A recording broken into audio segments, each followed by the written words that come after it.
신앙의 재발견 미사 전례, 가톨릭과 개신교의 전례적 차이.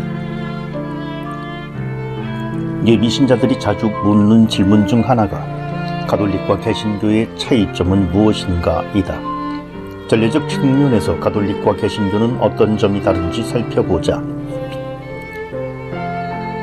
첫째, 가톨릭은 죽은 이들을 위해 기도하지만 개신교는 죽은 이들을 위해 기도하지 않는다. 천당과 지옥 이분법으로 구분짓는 개신교와 달리 가톨릭에는 연옥이라는 신학적 개념이 존재한다. 연옥이란 의인의 영혼이 천국에 들어가기 전 소죄가 정화되는 상태 또는 장소이다. 가톨릭 전례에서는 특히 미사 중 자신의 죄를 고백하면서 천사와 성인들에게 빌어달라고 청원하고 사도신경 때 성인들의 통공을 믿으며라고 고백하며 식사 후 기도 때 세상을 떠난 모든 이가 라는 기도를 바친다.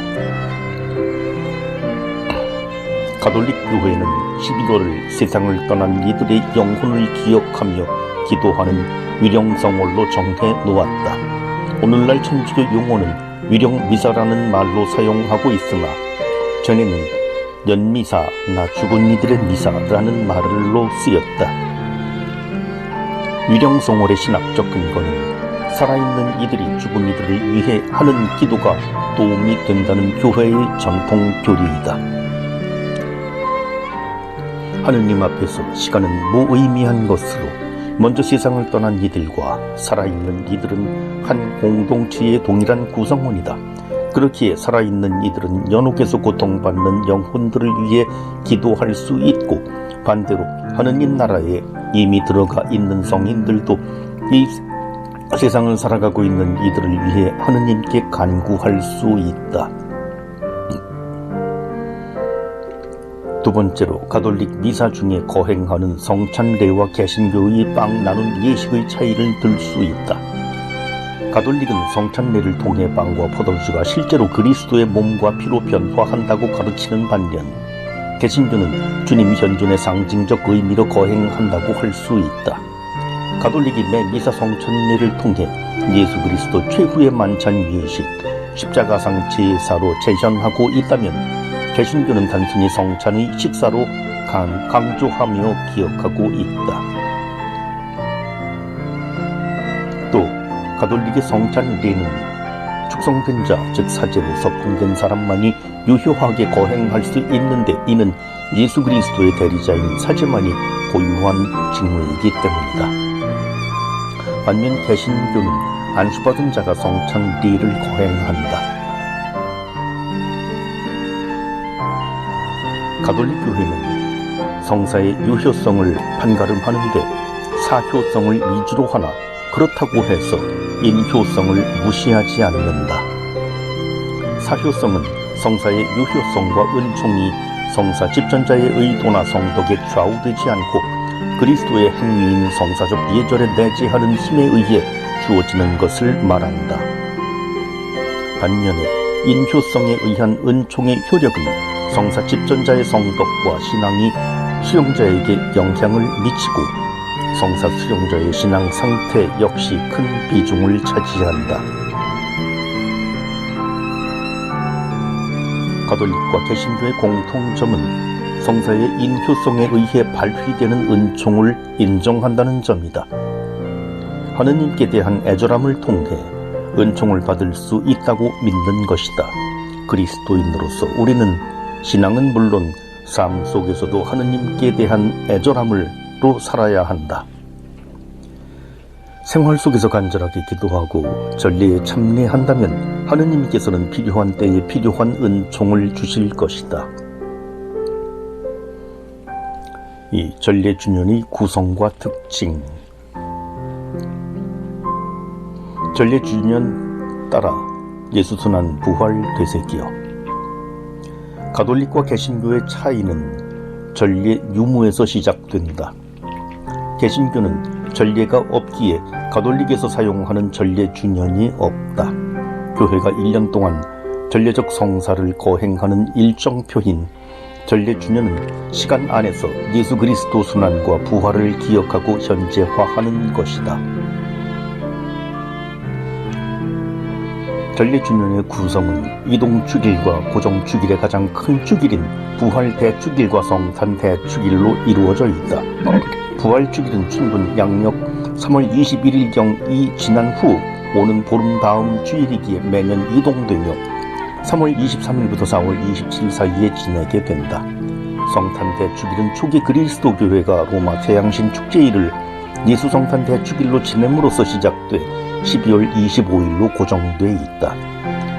이렇게 두 대주일을 기점으로 전례주년을 따지면 쉽게 시기들을 알 수 있다.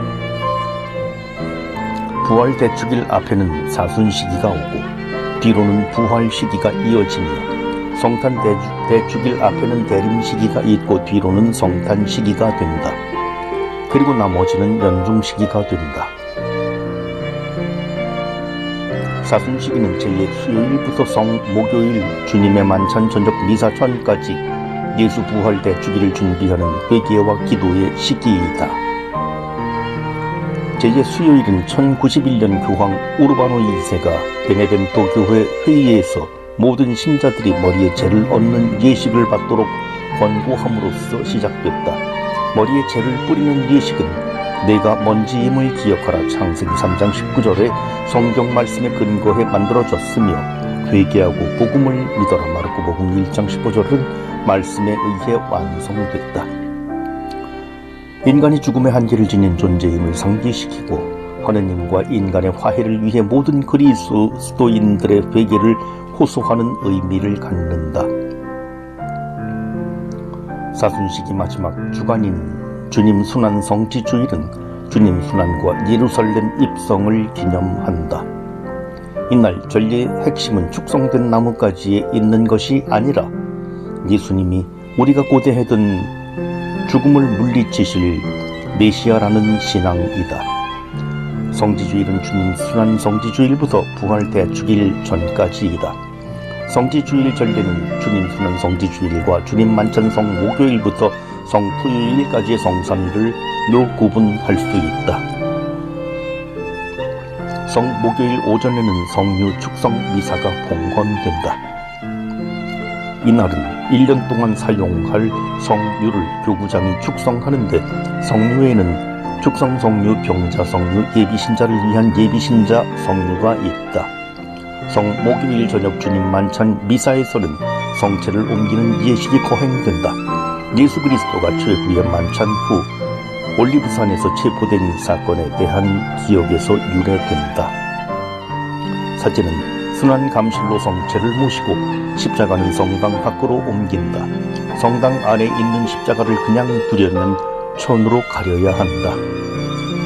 성당 안에 있는 십자가를 가리는 이유는 아직 예수 그리스도께서 돌아가시지 않고 순환을 받고 계시기 때문이다. 성금요일은 미사를 봉헌하지 않으며 주님 순환을 기념한다. 오후 3시경에 십자가에 길을 하고 저녁쯤에 말씀 전례와 십자가 경배, 영성체 예식으로 마감한다. 성토요일은 성금요일과 더불어 전례 없이 침묵 속에서 예수 그리스도의 부활을 진지하게 기억하고 기다려야 한다. 예수 부활 대축일은 자정 가까이 또는 그보다 조금 뒤에 부활 성야가 끝나고 시작된다. 예수 그리스도 부활은 교회 축일 중 가장 큰 의미를 갖는 사건이다. 예수 그리스도 부활의 기쁨은 순환과 죽음의 신비를 거쳐야만 누릴 수 있다는 것도 잊어서는 안 될 것이다. 예수 그리스도 부활은 신앙생활의 목적이며 핵심이 되는 사건이다.